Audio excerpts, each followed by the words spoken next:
The neighbourhood house has been around for quite a few years. It mainly looks after people who are in the local area. They have either a need to be learning English as a second language, or improving their literacy skills, or they just want to socialise and have fun. It's been a long story, but about 18 months ago there was a proposal put forward to get together the funding and the organisation for a community garden. The community garden was a very new initiative for us. We've long wanted to have a garden, but no space. We kept on eyeing that great big empty paddock next door to us. At the time, Vic Roads were not keen to let us have access, but we kept on asking, and eventually somebody there understood the benefits that a community garden could bring and that we were not going to be a traffic hazard, and they agreed to let us develop that plot a bit further. And that sort of meant a much bigger garden, a much more cultivated garden, and a lot more volunteers. At the inception of the idea, I was very enthused because I saw it as an opportunity for people to get together and socialise, but also to learn about the environment and where food comes from. I was from home. I always wanted to do gardening, and I just love being here and doing the garden here. Say, oh, why not? We just give it a go. I never done gardening, but now I start liking it. I like all of them because I am part of it. Volunteers stay behind. They'll help them a lot.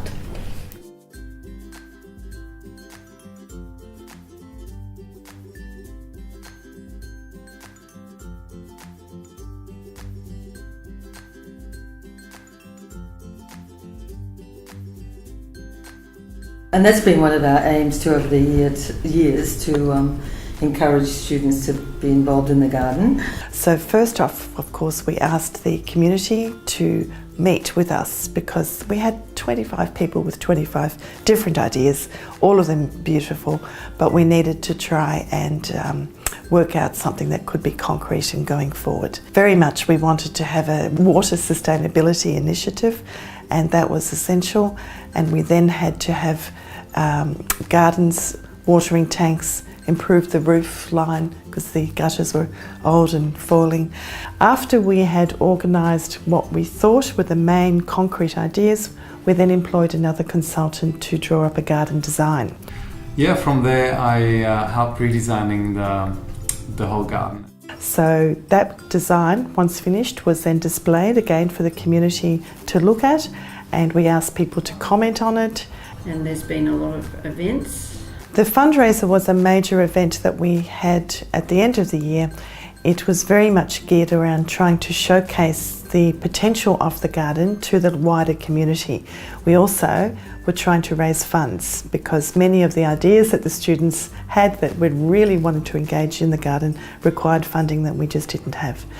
We had a photo booth, a carver bowl, face painting, henna painting, fruit and vegetable stall selling organic, beautiful, fresh fruit and vegetables. We also had performers wander through with their drums and bright costumes. It was such fun, really wonderful. The first working bee that we held was amazing in that we had such a wide variety of different people attend. We had some of our newly arrived migrants who could barely speak a word of English. We had some of the local neighbours who were multi-talented and highly knowledgeable about agriculture and urban soil and goodness knows what else. We had some of our teachers, we had some ex-staff, we had other local people from some of our classes who were just retired and wanted to do something, such a collection. But at the end of that day, the migrants who could barely say a word were talking with their hands and gesticulating and chatting, and a whole lot of good feeling had been generated. I think it's a great space to teach people about gardening and food plants. Because so many people don't have the opportunity, particularly of learning where our food comes from.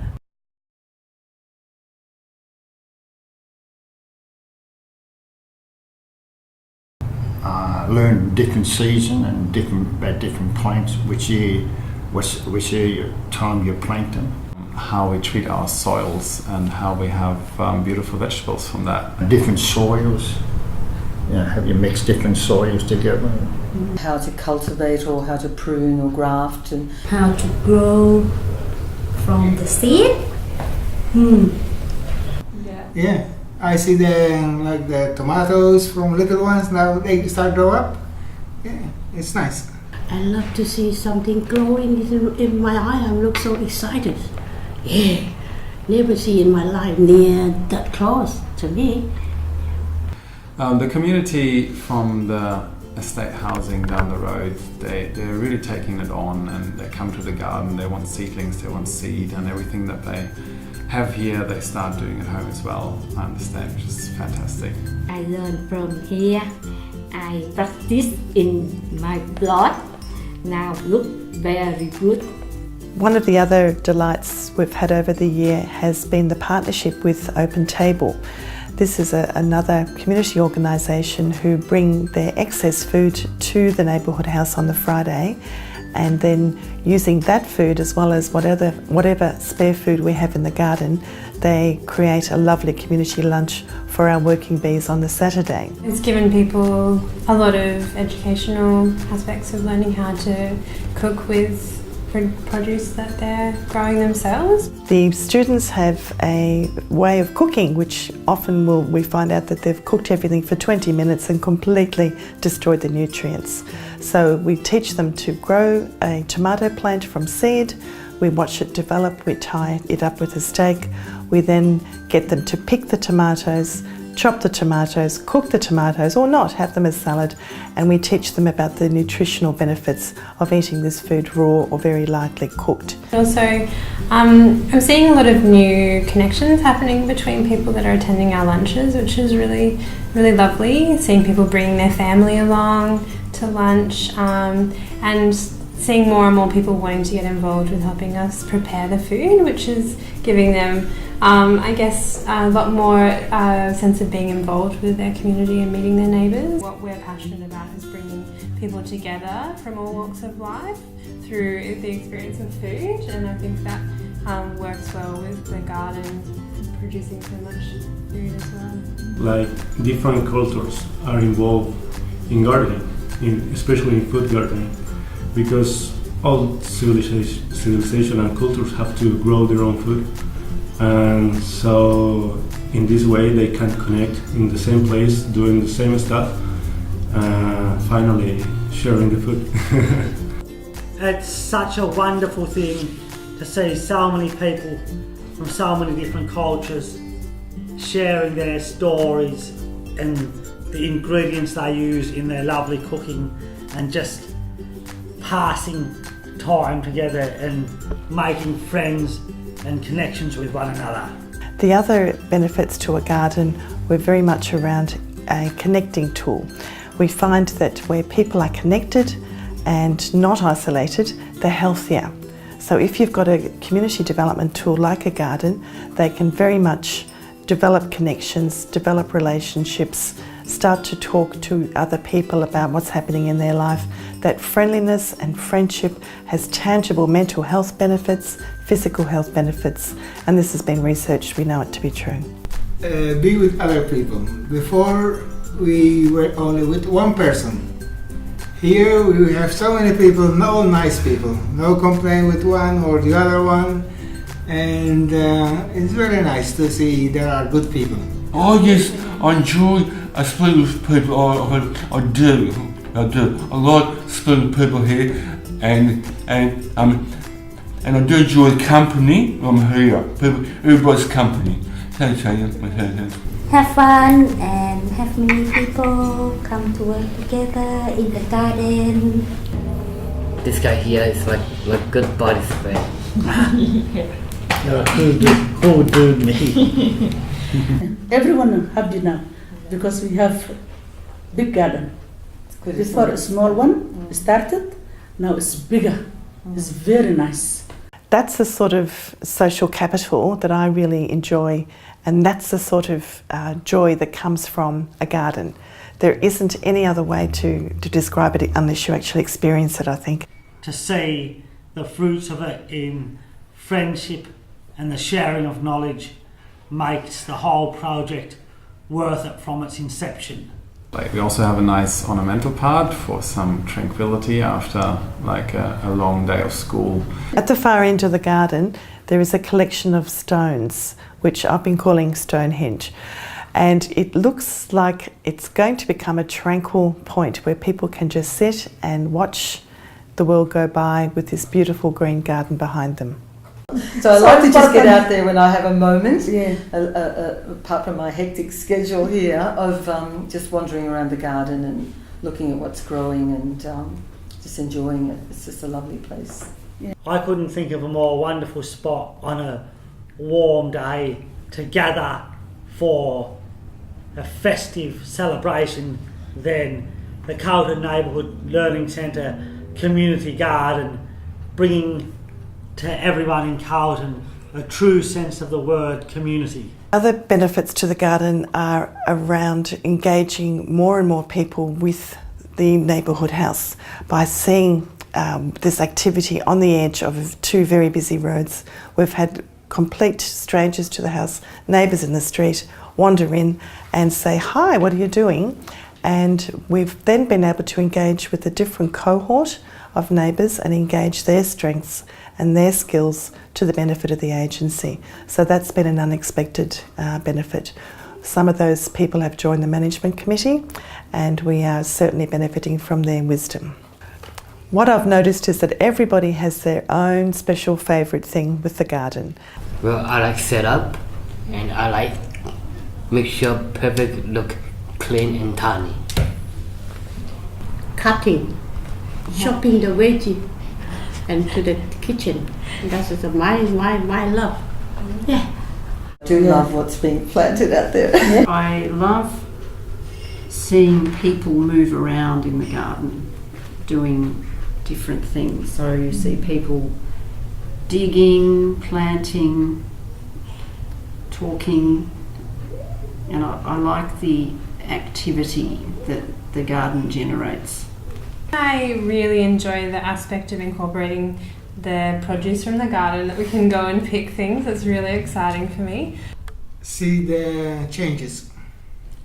From nothing, you see things growing up. Nice, I like it. I like that. I like working. I like working. All my brothers and sisters work with the lawyers. They work with the lawyers, I tell you. So for the future, we have so many ideas. I'm constantly besieged by community members who wander up to me and say, "Mary, can we have this? Mary, can we have that?" I want to see in the future we will have fruit tree in the garden. I think maybe small pond, very good for look nice. Inside this, yeah. We also had a lady who wanted all the flowers to be grown in the lines of her favourite football team. So I think it was red and blue flowers only, so she could take a photo and say that the garden was enjoying her football team's colours. More flower, more vegetable, yeah. Something organic we can cut every week, so we don't have to buy. Something we need, we just go and just trim in with herb or anything. I hope to see all the plants, all the trees growing, and nice to see all eating natural fruit and vegetables. So using chemicals and all that stuff. Yeah. Recently been asked if we can have a beehive on the roof, which will drip honey into jars. So I've said think about that and send me a plan and I'll consider it. Next for bee, give honey. I think they're very good. I would like to see this garden spread in all the cities. So think the city like just one garden. So you can have this garden in different houses, different parks. So I'd like to see the garden managed by in a community development kind of model, maybe with people from all sections of the community. With the garden, we started off with an idea that the community would own it, that the community would run it, that over time we would hand the control and the development of the garden to the community. And when people ask me, when is this project finishing, that's what I say. We are in process. It's probably never going to have an end. Every year there will be a new idea, a new theme, a new development, and that's as it should be. We hope to get more resources for the garden, but we're very blessed with the people and social resources that we have. The plants still come in from outsiders. The enthusiasm from the neighbours is strong. The staff are often bringing students into the garden to learn more about English or about herbs or about how to grow the tomatoes. The students love talking to each other in the garden. So I can see that we will continue to develop and continue to have wonderful things happening. The garden will continue to grow.